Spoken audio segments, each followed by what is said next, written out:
Hi there, this is just a response to the video that you sent. I'm not trying to tell anybody about building or anything like that. I'm electronics, and half my life I've been putting boxes together, so this is just like a box to me, but it's called a shed. But anyway, I feel your pain, because I know exactly what mistake you made, and it could happen to anybody, and it could have happened to me. But what happened is, you can see I'm on the slabs here, and every slab is not level, so I knew I had to get a level before I started anything. So anyway, I went and got a piece of 18-inch wide, 3/4 inch ply, bronze sealed it about 4 times on each side, so I had a base to screw the shed base on. And if you look in here now, this is what happened now, because when I had it cut from B&Q, they cut it for me, I noticed it wasn't dead square. The base is slightly a bit longer on one side. Now if you see that split there that goes across there, if that's facing like that from the door, then I don't know how you got your shed together, to be honest with you, because it would have been purgatory. Anyway, the most of the time it took me to do this was getting that base sorted out, so I can put these wheels underneath it and then wheel it anywhere I need to, if I need to in the future, and the water can run underneath it as well. It's all sealed anyway, with good quality varnish. And so if you look, terrible cold, the door shut's perfect, and I will agree with you that the instructions are absolutely diabolical.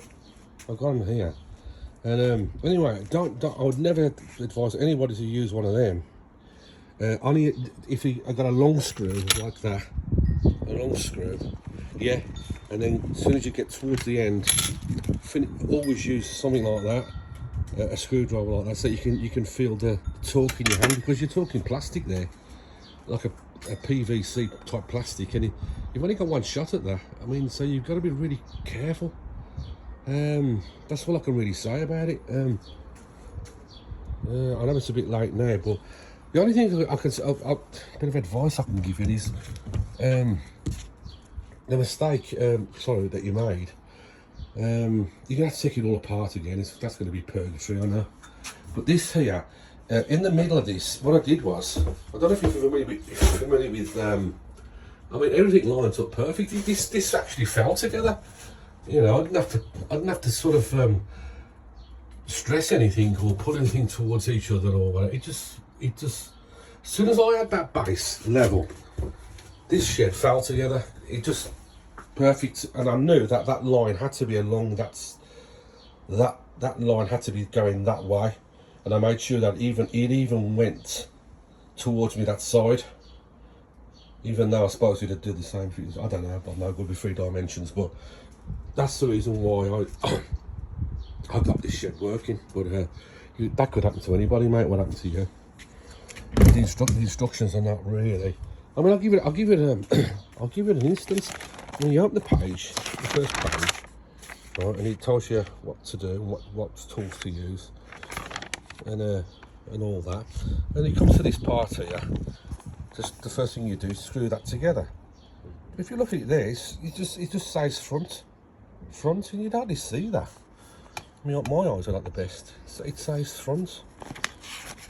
It should have like something like, this is where the door will be, so make sure this is exactly right. Do you know what I mean? So, yeah. Or why don't they make an instruction video online from Keter, showing a guy putting it together step by step? So everybody would know then, wouldn't they?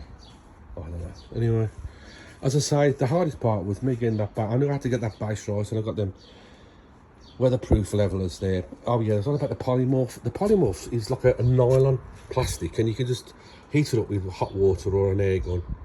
And what I did was, I got 4 stainless steel screws underneath the wood, the plywood, that's underneath there. And I put 4 like there. I put like one screw there, one screw there, one screw there, one screw there. It wasn't touching the ground, but just was in there standing still. And I got a big blob of polymorph, and I just stuck it to the bottom, and then I'll put the base down, the shed, not the shed, just the base there. Put the base down on the floor, got me spirit level, make sure, you know, two sides were level, and I let it set, let the polymorph set. So therefore, in the middle now, it's obviously found its level, so there's no dipping or any movement at all. So, and I have to use my own screws there, as you can see on the floor.